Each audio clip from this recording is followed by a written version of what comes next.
I'm back. Hey, everyone, before the show starts, just want to jump in there. This could be a little bit different. We're going to call this the Recovery Rewind. This episode will be with Ricky.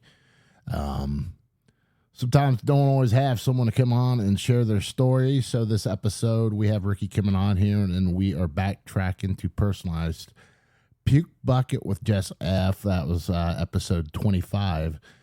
You might recognize Ricky, too, as well. He was in the earlier episode Google Ricky. You got any other ideas for the show? Reach out there. That's why it's been sparse and few between. I'm always looking for new ideas for the show. Again, I am your alcoholic host, Raymond. I am an alcoholic. I am an alcoholic. I am an alcoholic. I am an alcoholic.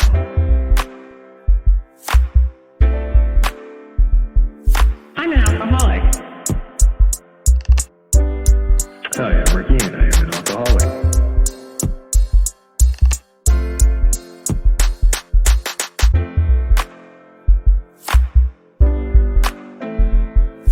I am an alcoholic.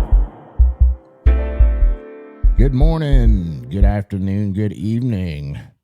Hell, Happy New Year's to everyone. It's been a good minute since I've been here, and today I am joined with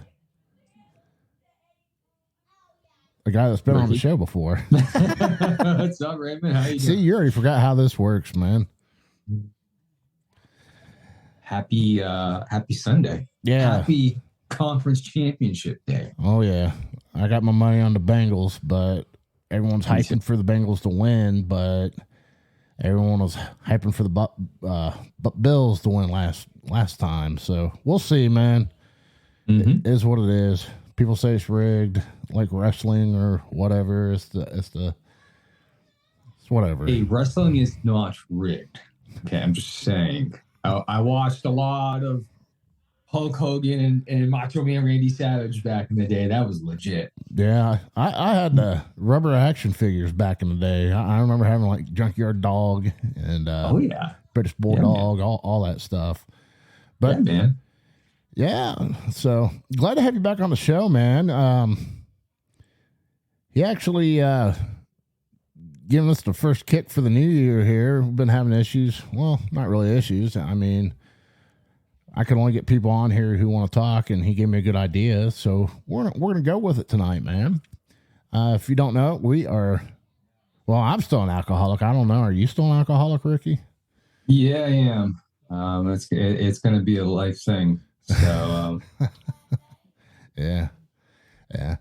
But he brought up something, and I thought this was a good idea, and we're pretty much, I don't even know how to title this or how we do it, but like we're gonna play some clips from an episode, and we're gonna talk about it. I mean, just kind of like free forming this, like that Tom Petty song, I guess. So, let's see here. I think in the beginning the days do feel a little bit long, because I'm sitting here thinking about it. I'm like, do my days feel longer right now? And I'm sitting here questioning this, and I started looking back at the beginning of my recovery, and I'm like, oh yeah, those days felt like forever. The initial feeling and the shock and your brain doing whatever the brain does. I'm not no what are those brain doctors? Proctologists?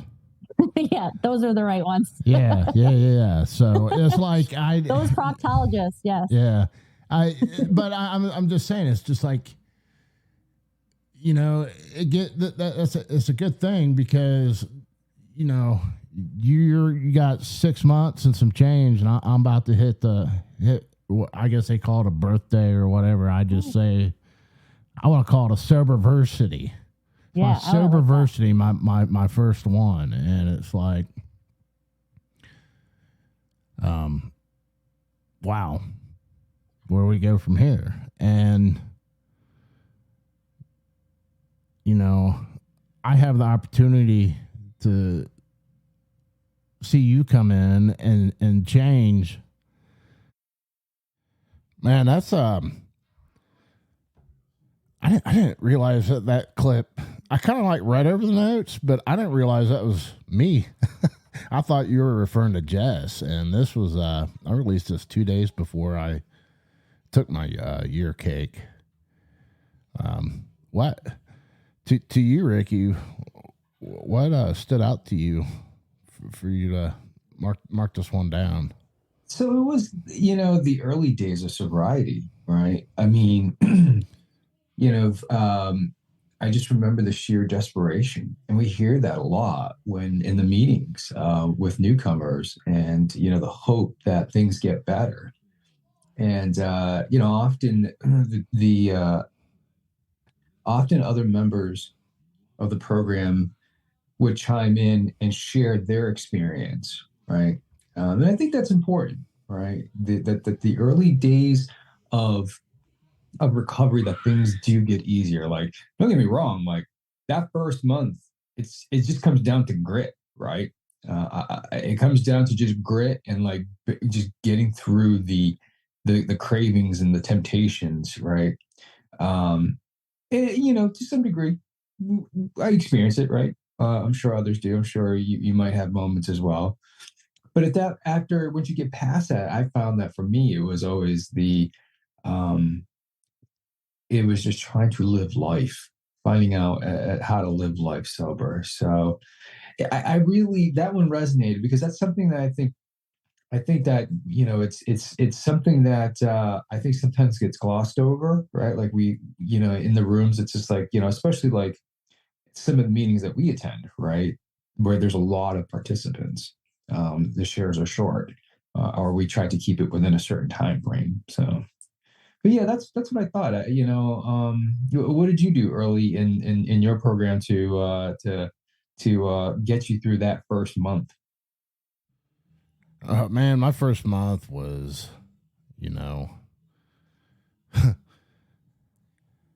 I started off my first 45 days white knuckling. So it was, I was coming home from work and just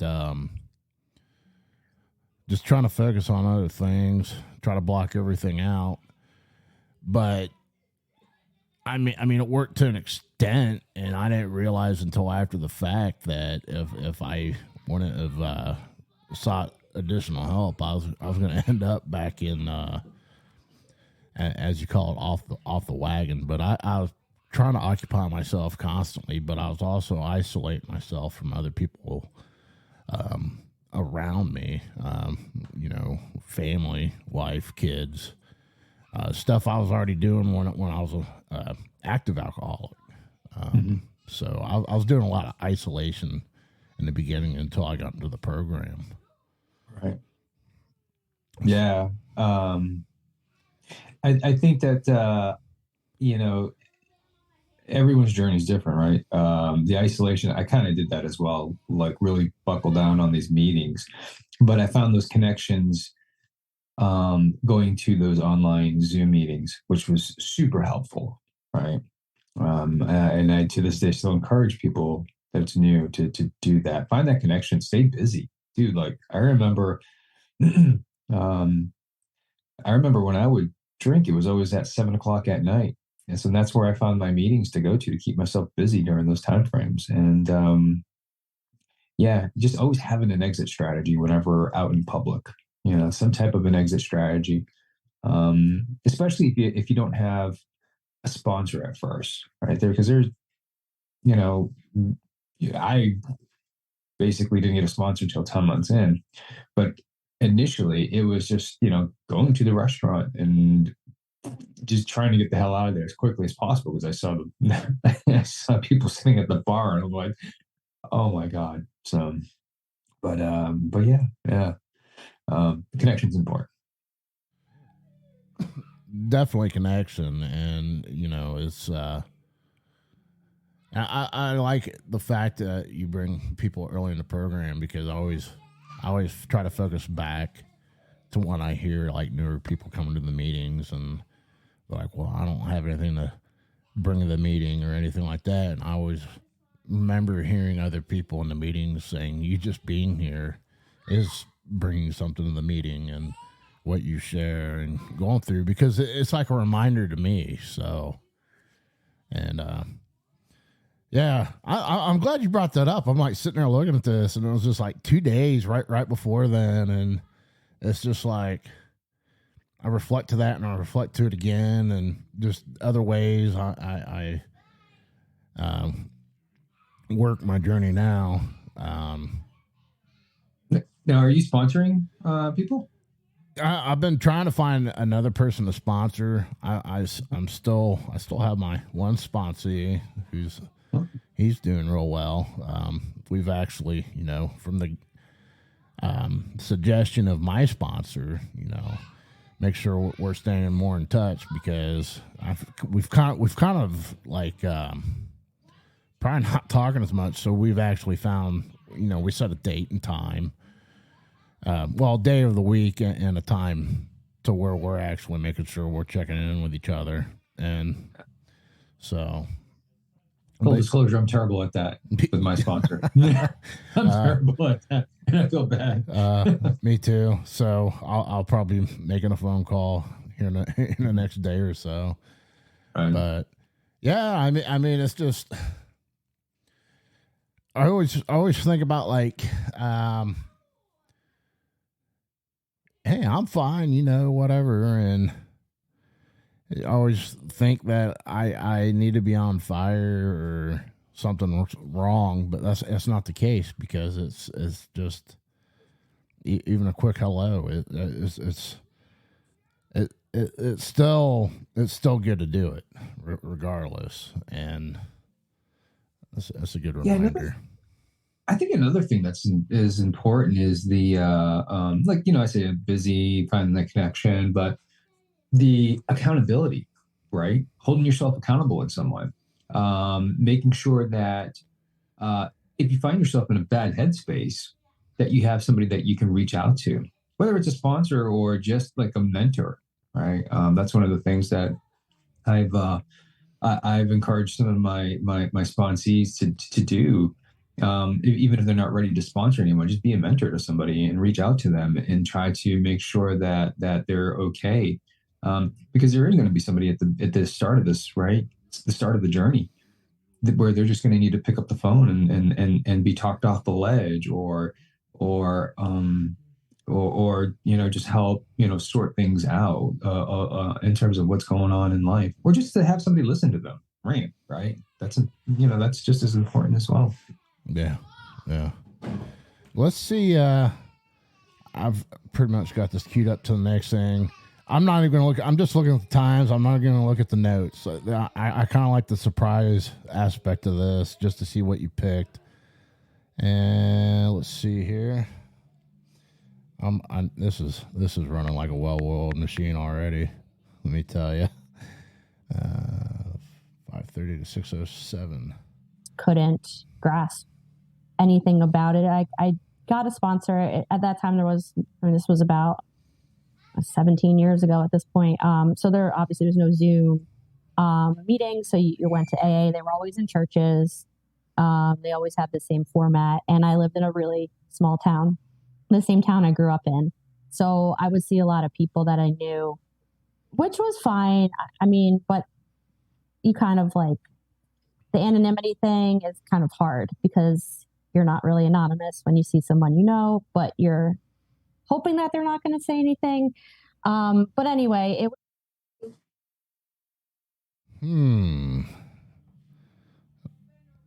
Okay. Why'd you pick this one, Ricky?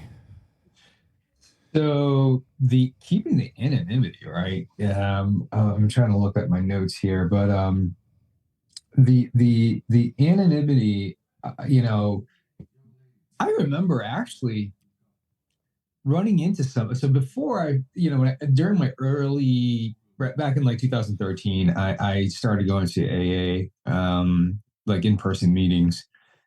And, I remember, Jess had mentioned, small town, right? Now, Jacksonville, where I live, isn't a small town. It's a big city. Not like, like metropolis city, like, New York or anything, but it's a big city. And I remember one night I happened to see a dude I work with walk in. He's in sales, and I'm in like the technical aspect of my job of our company. And a lot of times I just would see him, just in passing.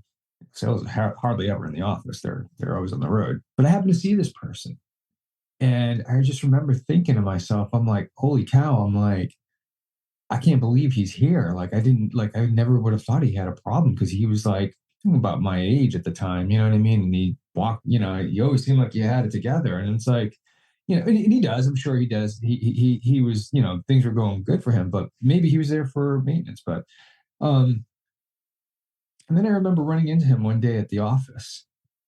And it was like we just said hi, but we didn't acknowledge like that we had saw each other at an AA meeting. So it's like, how do you do that, right? Like, you know what I mean? How do you even engage with the person in a conversation, right? Or, you know what I mean? Like, what if you're just like, you are in a small town and you happen to just like, you go to the building that everyone knows is, holds AA meetings, and somebody happens to see you. How do you deal with that? How do you maintain your anonymity? You know what I mean? That's going to be really difficult. And then, and not only that, like for me, I'm also at a point where I've been considering opening up about my recovery journey to people in my life that know me, like work, professional, and like, family and friends. Not because I'm like, oh, look at me, but rather like, hey, if somebody else is out there that's struggling, that's hiding it, right? Like maybe opening up a little bit to them, and kind of guiding them through the process would help, would be worth it. You know what I mean? I don't know.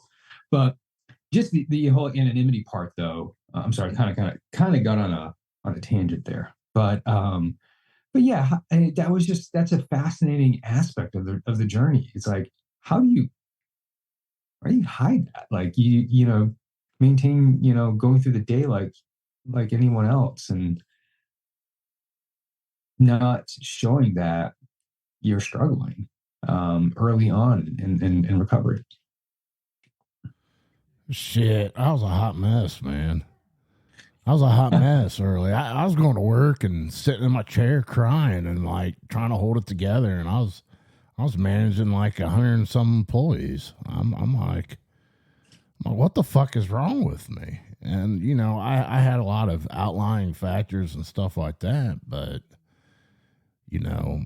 but this was when I was going through the early recovery phase. It was like everything else seemed nestled away and hidden. Like no one knew or whatever. Hell, maybe they knew, maybe they didn't. I don't know. I know the damage I caused when again I was actively drinking and that stuff. But I don't know. I've gone to the some of the little small town meetings around here, and you run into the people at the grocery store, stuff like that. And, I don't even say nothing. I'm like, hey, yeah, because it's like they say hi or something, I'll say hi back, but I'm not gonna go. Right.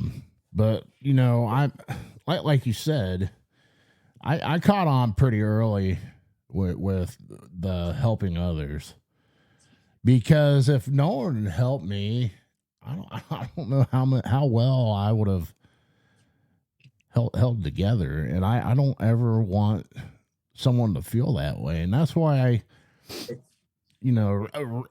initially the thought was with the podcast and stuff like that, it was, hey, this would be my service for it, blah blah blah blah blah, you know.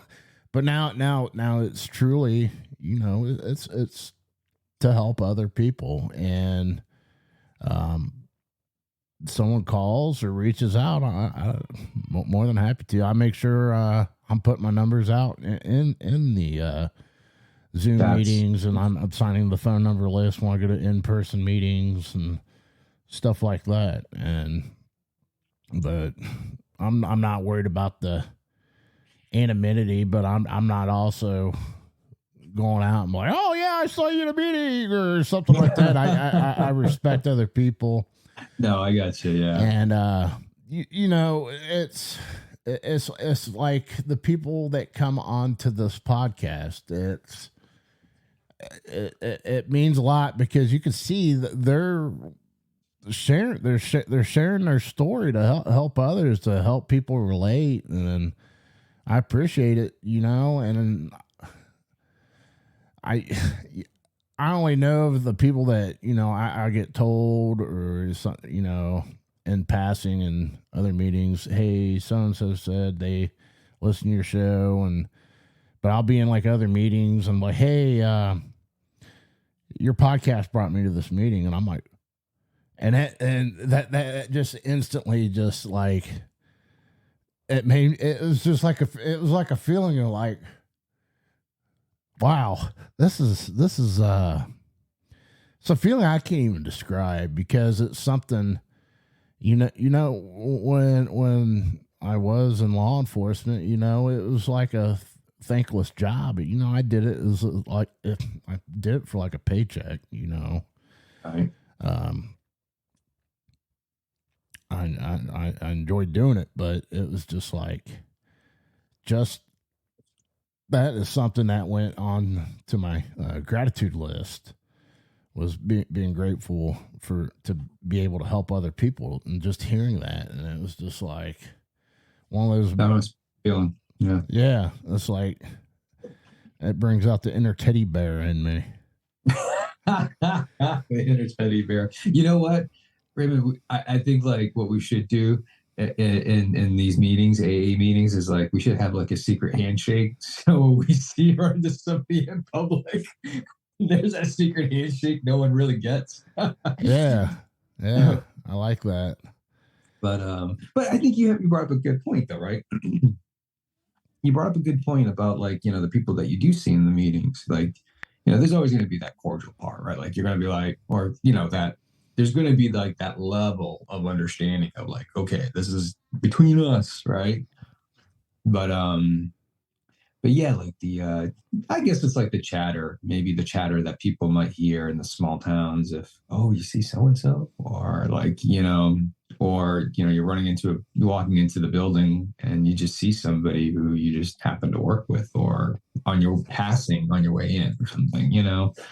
I don't know. I'm sure it's a question or something that I'm positive it concerns a lot of people early in recovery. Like, how do I keep that anonymity? So, that did remind me of something else, because of it seeping into work life on accident. It was beyond my control, but you know, the people eventually did see the change. I ended up going to a different office and all that. I ended up getting a phone call down the road, and someone's struggling, and back and forth. No, I can't do this, and just it was just like a lot of the thoughts you hear from people early in recovery that's being resistant, and they think they're at their bottom, and they're not at their bottom yet, to where they're gonna change. Take the leap and do the actual work to make the change. But last week I got a phone call, and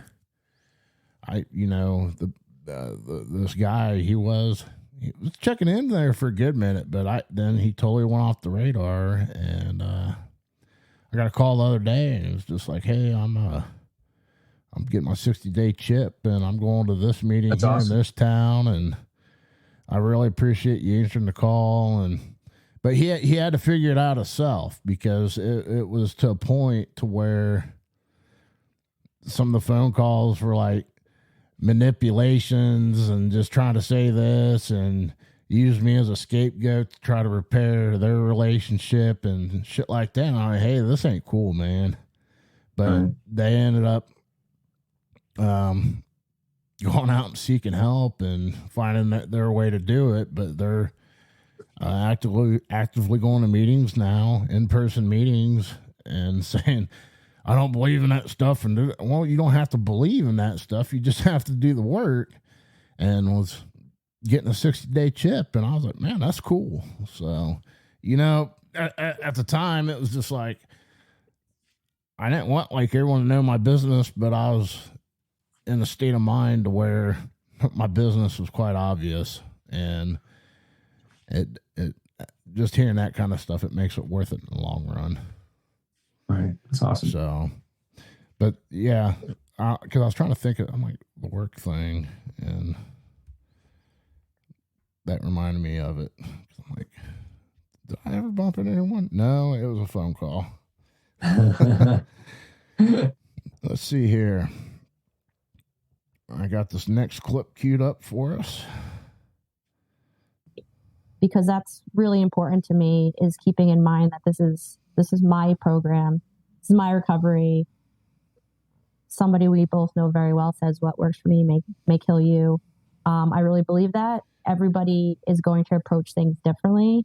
And I keep that in mind because, this is whatever I am doing has to work for me, because I'm ultimately responsible for myself. Like no one else is. People, I have resources and people. Man, I love that. Especially at the time during this interview. I mean, she was 6 months and some change, and just I love her to death. I was there for her day one, and it's just like watching a flyer grow with her, and just hearing her, and God. Oh, go ahead, Ricky. Sorry. Yeah, Jess is very sweet. I like Jess. She's a really, really nice person, and very supportive of everyone else in their program. But when she said that, it's my recovery. I think she said I'm ultimately accountable, right, to myself. I think that was really something that I don't think you don't hear it enough in the rooms of AA. What works for me might kill you. All right. I think sometimes there are some people that are so set, that they're so set and maybe it's an old school philosophy. I don't know. But that they've got the big book, and they're like, it's got to be done this way. And it's like, no, like, if somebody is, if how they are approaching recovery works for that individual, then so be it. Support them, right? I think that's really the point. That's the thing that jumped out to me. Well, I love how you brought that up about the old philosophy and pointing at the big book and just that mindset. But I remember going to my first beginners meeting, and it was traditional AA, but they made it a point. They made it a point, and it's what made me keep coming back to this meeting. If the alcoholic finds another way to recovery, but I can't remember the exact wording, but we're not here to judge judge the way that person becomes sober. Right. It's what's that other saying?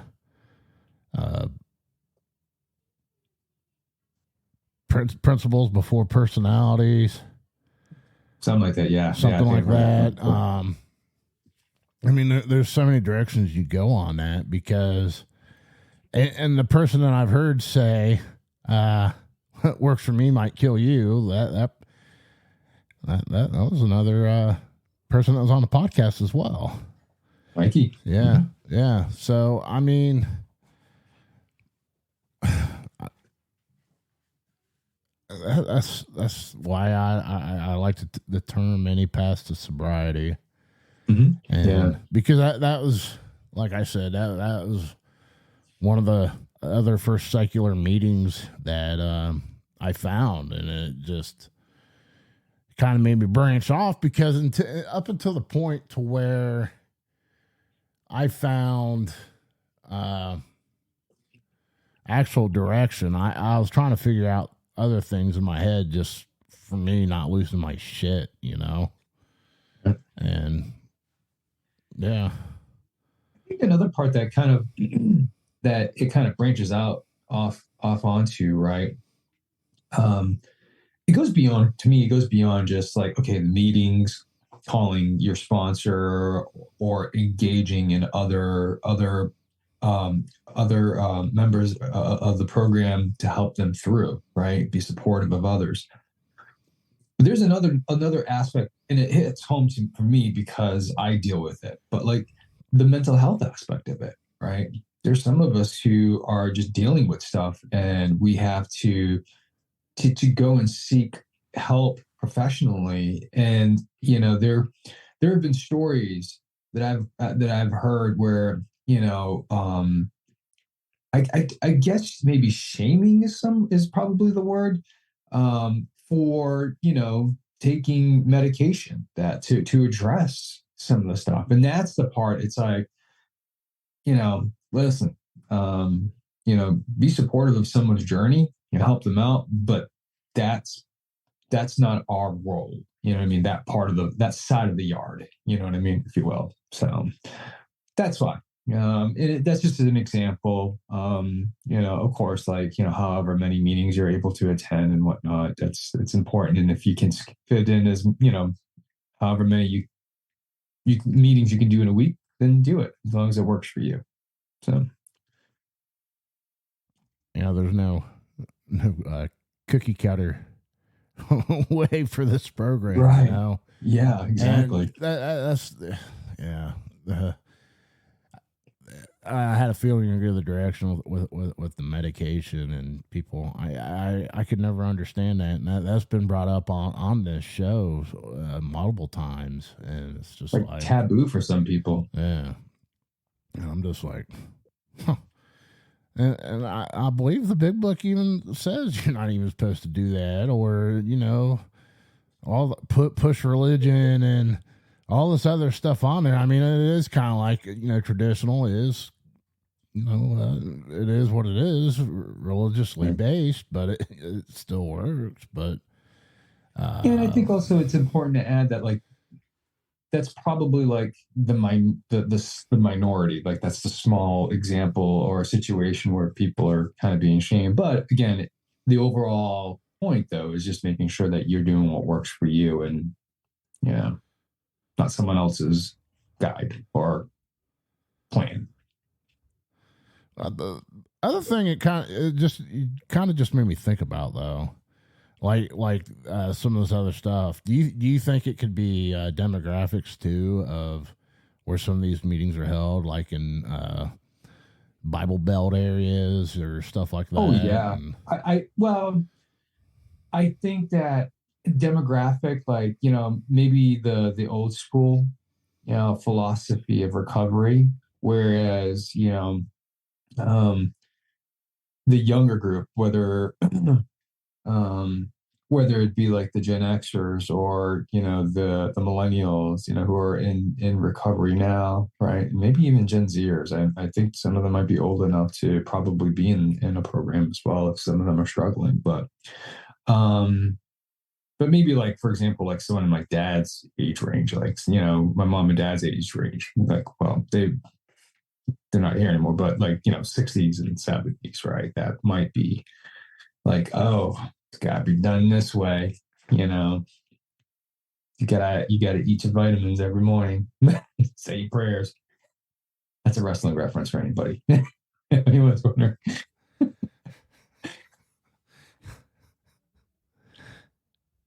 Flintstone vitamins, breakfast of champions. Yes. Yeah. So No, I'm liking this, man. I like this. This was a good idea, Ricky.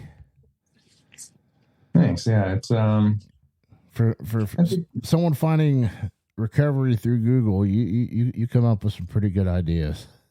I got a friend, and his name is Google. That's right. He knows a lot of stuff. Well, but it's also, I think between like you and me, some people know where to sift the shit out of the litter, because I like that.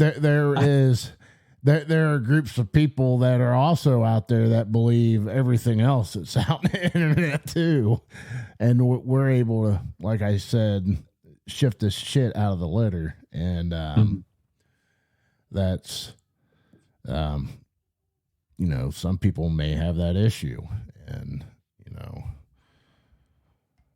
I don't know where I was going with that. I like that reference. If this would have been like a personalized episode, that'd be a great title for the episode. But I think I'm going to go with Recovery Rewind with Ricky. So Yeah. that's I figured out the title, but There we go. yeah, I like it.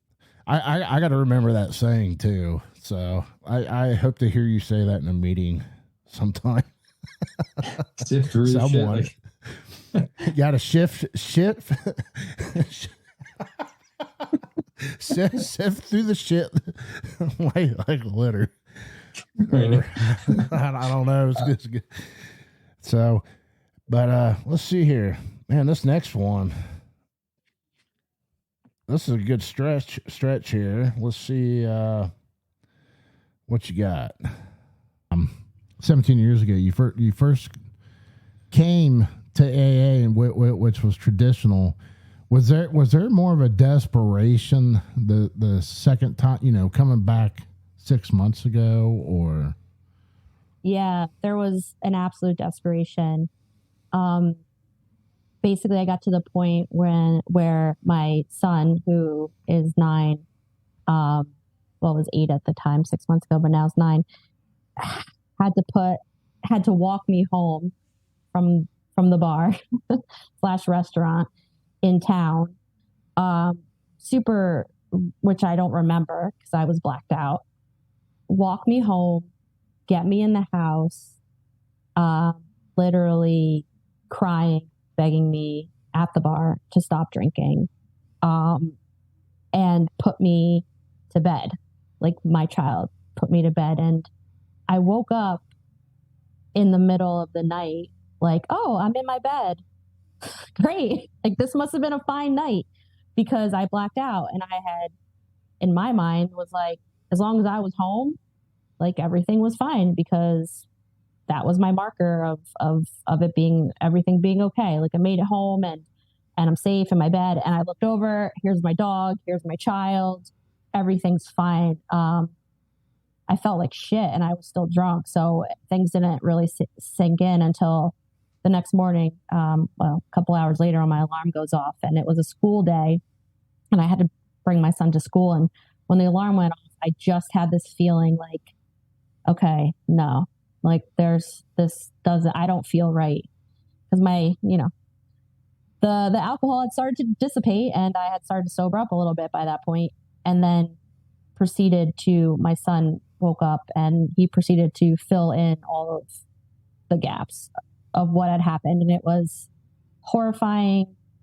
I apparently was like such a lush at the restaurant, like walking up to people, talking to them. Meanwhile, he's sitting there crying. I'm surprised the bar didn't call, they were probably, I don't know why. I'm just very lucky that they didn't say, okay, this woman is not equipped to watch a child. But I think we got out of there in the nick of time, because it was still pretty early. I just had that I just felt myself during this time getting to the point where like nothing was going to fill the void. And I was just drinking very heavily, and I was drinking daily.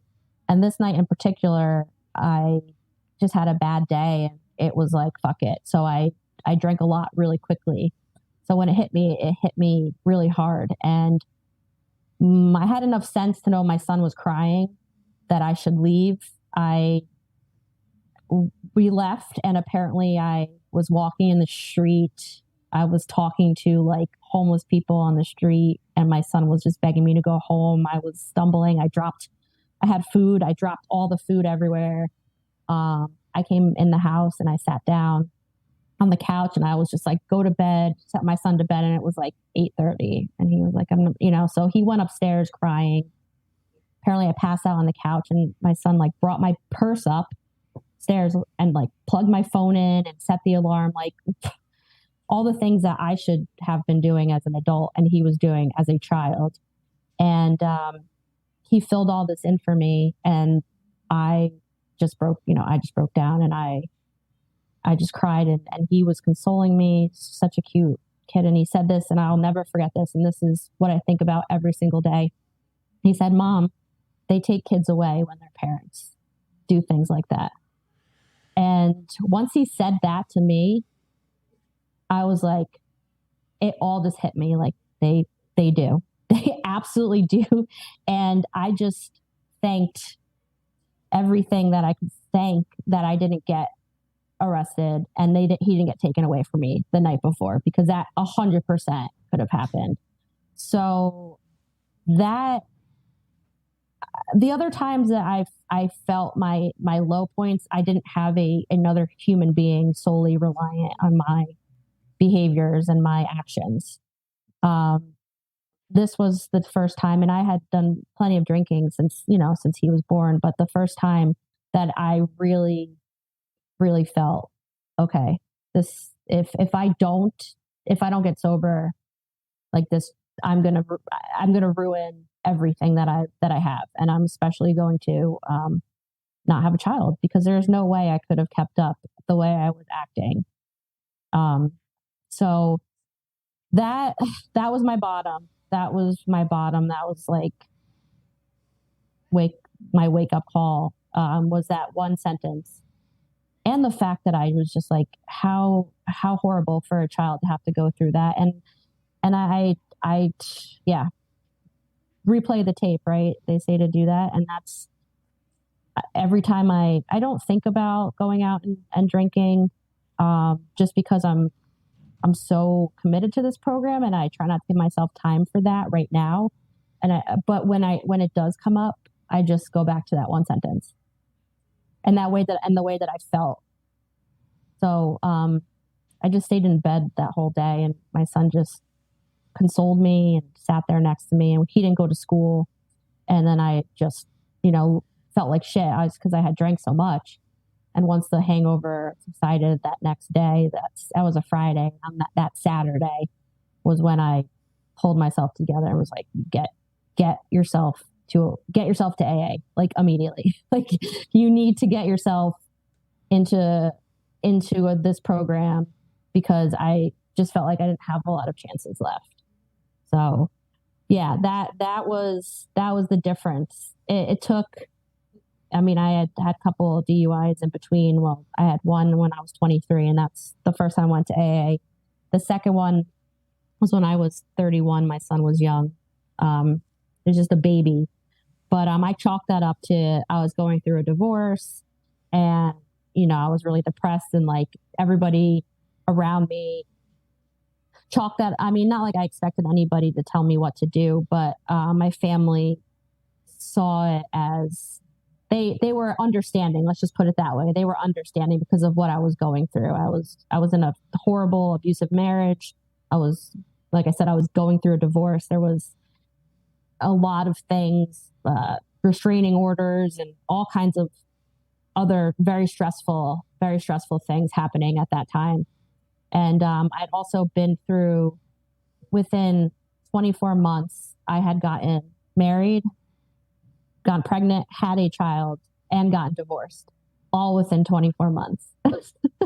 So it was like the three huge life things that, especially as a woman, you go through by having a child and going through the whole pregnancy, all happened very quickly. So when I realized that I was going to have to do all of this on my own, but with the help, I have a very supportive family. I'm very lucky, but yeah, I just kind of lost it and fell back into drinking. But that was kind of like, okay, Jess is going through a lot of shit. So I kind of used that as an excuse for many years for my drinking. It was like, okay, you've been through all this. You're a single parent. You deserve a break. You deserve to have, you deserve your time to go out and have fun. You deserve to have drinks. And then it became like, okay, really? Do I deserve to smoke weed all day long? Do I deserve to drink every single night? There's no deserving. And that was, to me, I used the events I went through and the poor me for so long until it got to the point where I realized I really had a problem. And I had kind of thought I had a problem throughout the months leading up to the event I just explained with my son, because I just felt like I couldn't get high enough. I couldn't get drunk enough. It just felt like it was like I was doing it because I was trying not to feel, but something in my head was saying, luckily I don't have, I have friends. They've been my friends for many years, but I'm not going out all the time. But I felt like if someone would put something stronger in front of me, I don't know if I would say no. I dragged that on a little bit more because I wanted to hear more from that one. You had that mark for 23:11, and I took it up to 36. And that last part was, yeah, it was good. Yeah, that's that hit a lot of points too. Yes.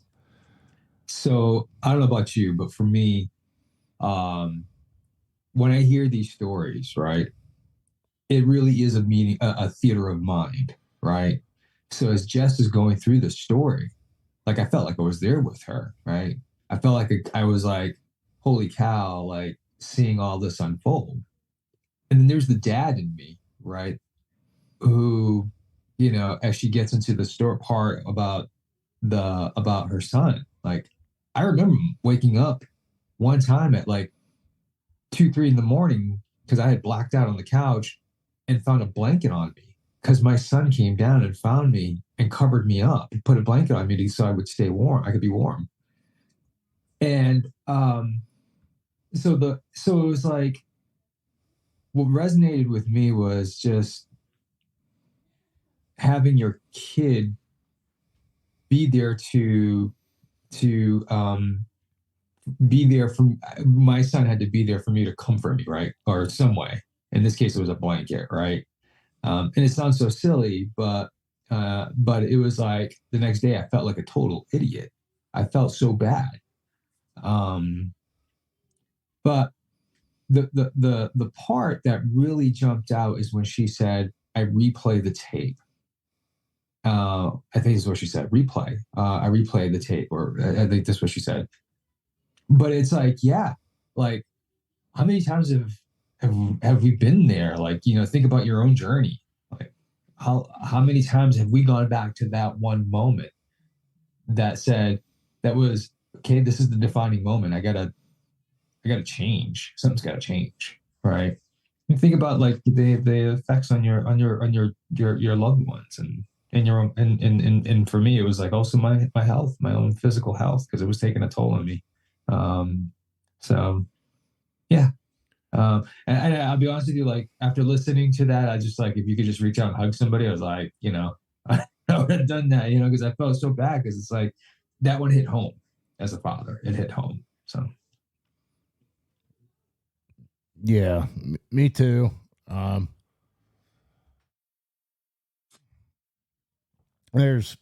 had my fair share of embarrassing moments and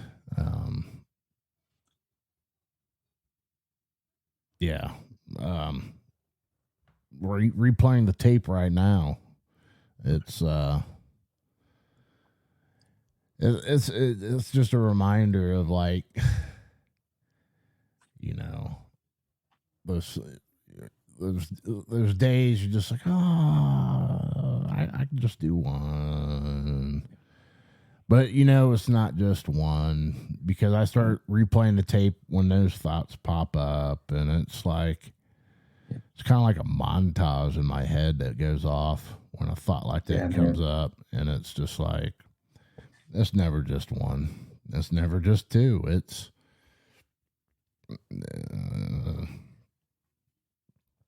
until the screen goes black. It's right. It's and there's the consequences of having to you know, repair what happened, like whatever it is, right? Whether, you know, it was me snapping or being a total asshole or just making an ass of myself, you know. So it's the consequences, replaying the tape, and I think it's important. If you really are desperate, that tape has to be in a loop when you feel like you want to cave, right? Because to your point, like you said, right, like it's not just one. It won't be just one. So yeah. Man, you got my brain going on this one, man. It's because there's a lot of stuff there, accountability and you know, just the excuses and the yets and just everything else in between, and it's just like, wow. Let's see here, man. That was good. See what you got here. Alcohol, and you know what the funny thing was? My parents there was never alcohol in my house. My dad had gotten sober when I was very young, so there was no alcohol in my house, but everybody else's house was, and I just ended up with girlfriends who had parents who let us drink in their house, and you know, it was totally normalized. So I just gravitated to that because these were my people. I was like, we can drink in this house. Can't drink in my house, even though we found ways to, you know, to sneak it in my house or whatever. But it was fine. I could just go out to somebody else's house and sneak out, you know, do all kinds of things. You know, I did all the things so I can go drink. And, you know, part of what really, you know, just kind of led me down this self-destructive, you know, kind of path was just because being a girl who liked to drink, that, you know, you could find a place anywhere. Like, I didn't want to leave till the party was over, and that also put me into some very bad situations. But it also made me pretty popular because, hey, let's go. So, but Whew, you're going full circle on this, Ricky. dude, so like this one here, right? I've had this conversation with the few that know that outside of the rooms of AA that know that I'm in recovery. But like the normalization of alcohol in society is absolutely crazy, right? So I tend to believe that we are a product of our environment. I'm not to say that like, oh, it's an excuse, right? Because at the end of the day, I own my journey. I'm the one who put the drink to you know, the glass to my lips, you know, the bottle to my lips, right? I'm the one who drank the rum and coke. I'm the one who drank the Kentucky Bourbon Barrel Ale, right? No one made me do it. But there is an element of the environment that you're brought up in, right? So for me, I saw a lot of alcohol in my house. I love my dad. He was an alcoholic. He drank beer all the time, right? Every day, to the point where, like, you know, he'd almost black out on the couch. But I used to see a lot of parties at the house, right? You know, poker, laughing, you know, like my dad's buddies coming over and like, you know, all the cans of Budweisers, you know what I mean? At the end of the night. And so I really related to what Jess had said, right? But then it took me back to when I went into that intense outpatient treatment program in 2013. And Dr. Duke, who ran the place and was like our therapist slash, sponsor, he's like one night at the group meeting, he talked about how alcohol is so ingrained. He's like, when you go home tonight, when you're watching TV, make a note of how many alcohol commercials there are, how many scenes there are in the show that you're watching or the movie where there's alcohol in it. And he was right. And then I was like, when I heard this part in Jess's interview, I was like, did you know, you're like Sheldon Cooper from Big Bang Theory, is it true?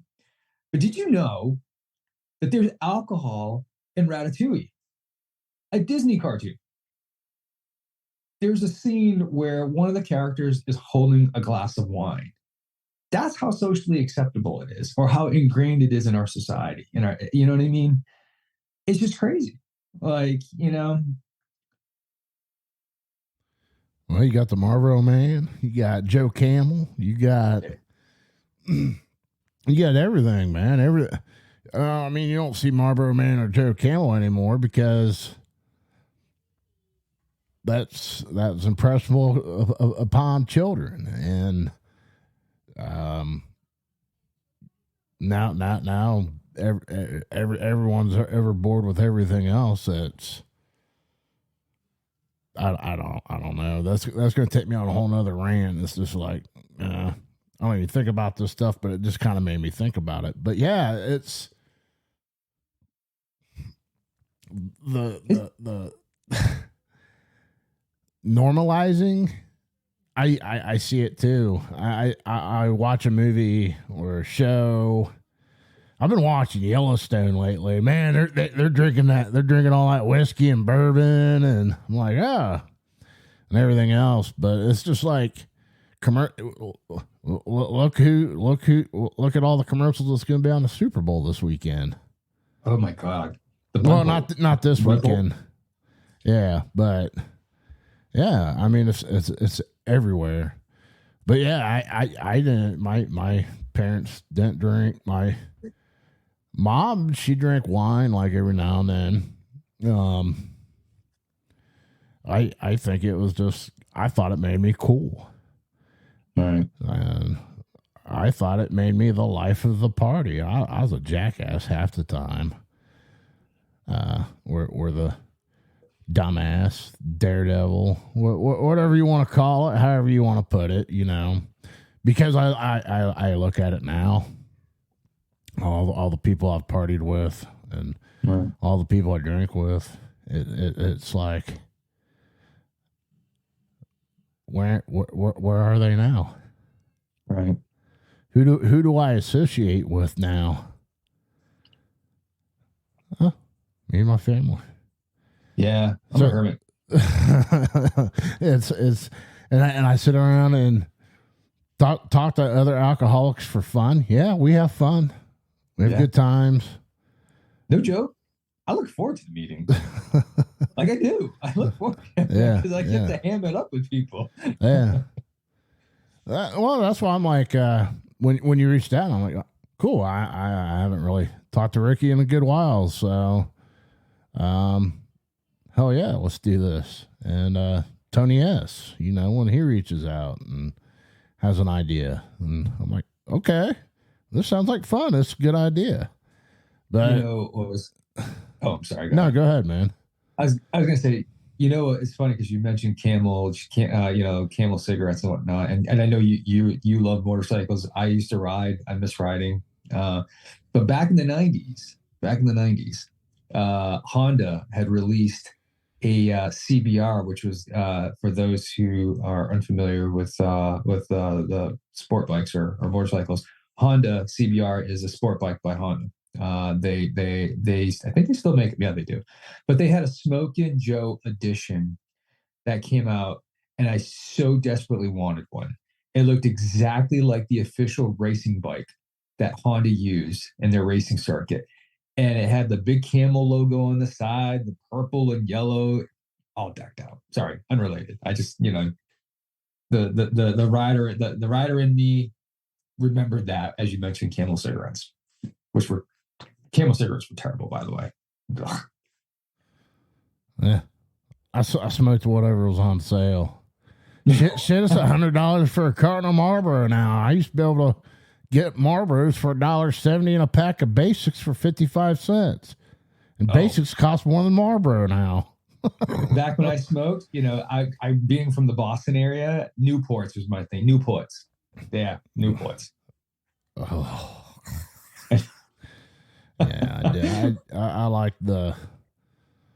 I think it was the Marlboro Menthol Lights back in the day, where there's a little phase after I quit drinking. I was smoking the Marlboro Black Menthols, and I don't know. Newports are just I don't know. Smoke them if you got them, I guess. Oh, you got them. I guess, but yeah. No, I'm not doing that now. That's another habit that's hard to kick. Oh my God. Yeah. Well, Tobacco. We'll just work on the alcoholism here. So we'll leave that for someone else's show. So right. But no, that's funny. You brought up the thing with the motorcycle, because that just shows another example of how it's ingrained into society. I mean, I'm sure Honda wasn't like, I'm sure that was something that was paid by like some tobacco, it's not Philip Morris. Or are they Philip Morris? Who was Camel by? I don't know. I think Philip Morris was Marlboro, or maybe they're both. I don't know. It's a moot point, but it's just, the advertising, all the advertising. It's not so much now anymore. I mean, it still is to a certain degree, but like back when we're about the same age. So like, back when we were younger, it was all over. I mean, God, like, grandma smoked like how many cartons of cigarettes just to get you that Marlboro jacket, right? Oh yeah. The Marlboro beach towel, the Zippo. Yeah, dude. What was it? Marlboro Miles. My God, yeah. Yeah, I remember that. Cast iron lung, I could do it. Oh man, that's insane. It's you don't really see. I think the government ended up regulating all that, but alcohol's okay to push and everything else, and yeah. I don't know.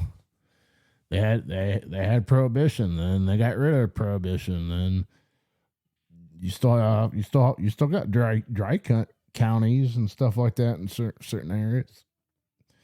But I think those are the most areas with the most alcoholics too, because I think they do moonshine. I don't know. I'm just ranting now.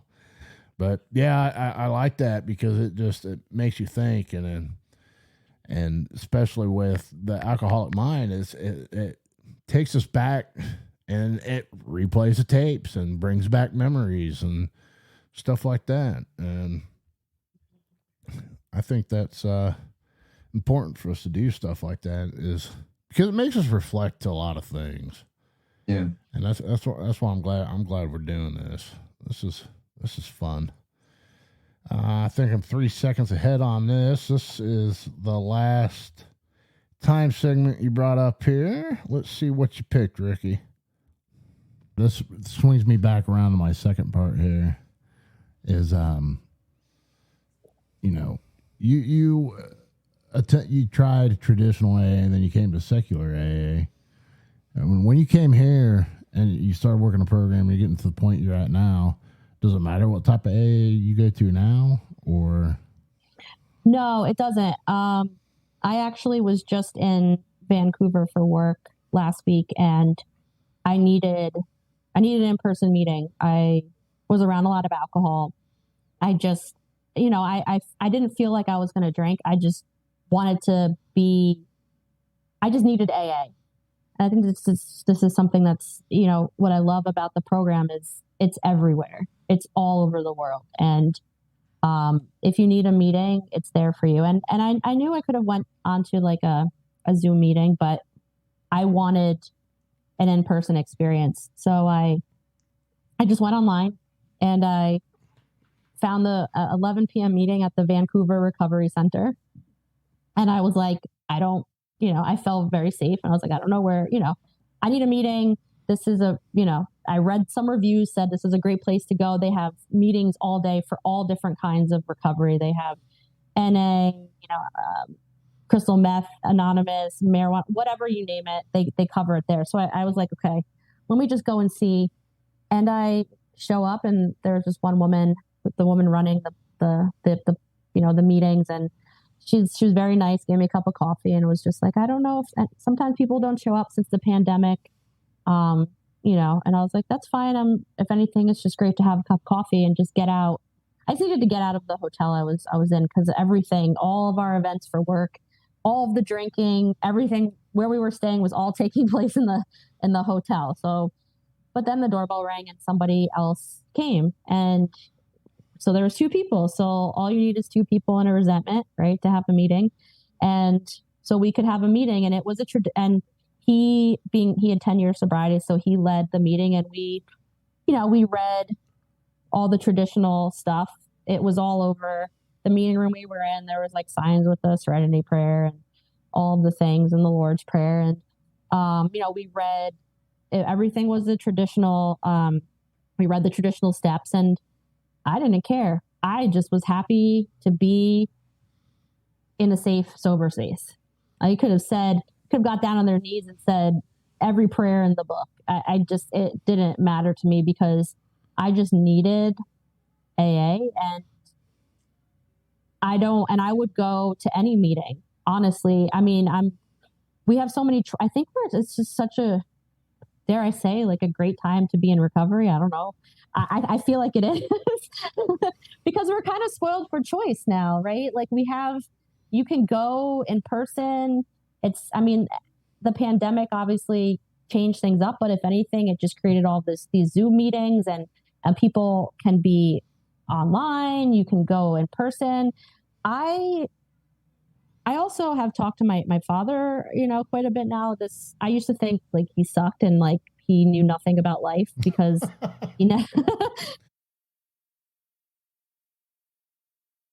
Seeing which way she was going on, man. I always play a few seconds extra to see what you cut out there, Ricky. Yeah, what I like the most about that? 2 things. One, we do live in a good time now for AA. We have so many choices, whether it's in person or online. Information is so available to us. Googling non-religious AA, right? Finding secular groups. But one of the things that really jumped out, which is why I appreciate the program so much, is the part where the lady said that, made a comment about, sometimes people don't show up. It's keeping the light on, right? It's keeping it on for anybody who needs it. And also people who are volunteering to be there to help support those who need help, right? And I sometimes wish that like people who aren't familiar with AA, even especially those who are a little critical of addiction, could hear something like that, or understand that aspect of the fellowship of people sacrificing or giving up their time to help others. Well, I wouldn't even say sacrificing, because right, it's like it helps us stay engaged in our own recovery, right? But it's carving out time to be available to others, and I think that's so awesome. And I wish more people, even those who don't struggle with addiction or know very little about AA or any type of recovery program, understand that that's what it's about. So those are the 2 things that jumped out. Yeah, it gave me a nice warm fuzzy feeling. And it is. It's, I've been to a good handful of meetings between just me and one other alcoholic. And it's not I've not experienced that. It's not necessarily a resentment either. It's just two alcoholics Right. talking. That's what I truly feel is the secret sauce. And that was like, I've heard it through my sponsor, Right. I mean, reason and recovery, R2, the power of two, period. It's just, then the farther I get into this and the more I do this, it's the realization of it. And it's just so powerful and engaging. And I don't look at it as like a sacrifice time or giving time up or whatever. It is. It's like how you rebound, and it's just like, this is how I continue to improve myself and help myself grow and make sure those behaviors I've corrected are staying in check. Sometimes they slip. Yeah. But hey, here's another slogan for you, Ricky. What's Progress, not perfection. That's right. I mean, maybe sacrificing was not the right choice of words, but yeah, it's about like being there to help others. Yeah. So. No, that's big, and we talked about it there, man. I think it was pretty close to this time last year. I think I called you at like 6:15 in the morning. Yeah, it was really early. Crying. Ricky, I don't know you. I can't do this. And you're there. And yeah, that's what it's about. It's about helping others. You listen to me. Yeah, I'm not afraid to admit that, and that's the other thing that people are so, when we're in that state, there might be that little bit of shame or pride, too prideful to cry in front of another person like that. At that point, I was taking any help I could get, because hot mess I was. I'll tell you, I jokingly said this in the meetings where, like, the first meeting I had with my sponsor, like really going through my list of resentments, right? Like, it felt like a therapy session. It felt so good. And he made time for me to sit down and listen to me talk and give me honest feedback, called me out on my bullshit. But yeah, it felt so good to talk to somebody and just say, this is what's going on in my head. And I needed it. So I need to be able to do that. And that's the other thing. Like, even if I'm not talking to my sponsor, or even to the point to where I'm not even sharing in a meeting, sometimes I'll be so like irritated, but by the time I sit in a meeting, I'm like recentered just from sitting there. It's kind of like a grounding effect. It's just like, and that's what's crazy, because when I first started going to the meetings, I'm just like, I don't understand how this works, or why this, or blah, blah, blah, blah, blah, blah, until after I did the work, which isn't like really hard work. You're just looking at yourself, and that's and you're making those corrections so you like the person you're seeing in the mirror, as we've both heard. And I never could understand it, and I hope with anyone that's new checking us out, we're making sense and you can relate to this. So, what you got, Ricky? No, I just said this was a lot of fun. Yeah, I like this, and I anyone that's got an idea for the show, reach out to me. I'm not hard to find. Any of those links on any of these shows that have meetings, I'm usually in one of those meetings. Or many past podcasts at gmail.com, and I'll throw the hotline number on here and you can leave a message. We'll figure it out, but I'm always looking for ideas for the show. You want to come on and talk about an episode, we can do that too, because I like this. It really, I got the damn term replaying the tape in my head, and it's just like the tape. I plugged the show. The other week, I was asked. It was about a month ago. I was asked to speak at an AA meeting. A group I'd never visited before.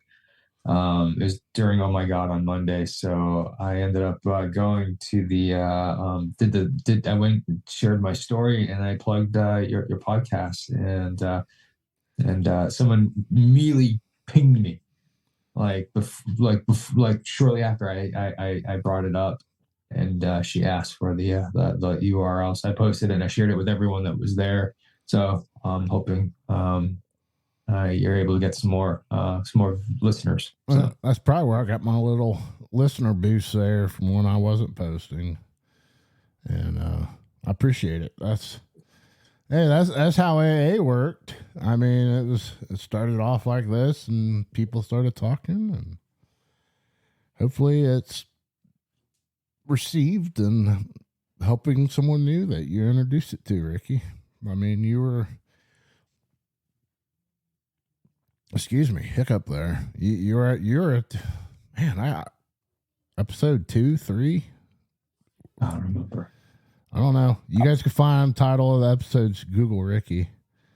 I was nervous. I just remember being nervous. You're like, you came back and you did a hell of a job today. I like the episode you picked. I like the notes you picked. You want to do this again? Let me know, man. I appreciate it. I always enjoy talking to you, man. It's always always a pleasure to see you in meetings. You always have something good to take away. Please help us. Help others that are in need of help. Subscribe, rate, and review our show on Apple Podcasts, Spotify, and any other platform you can.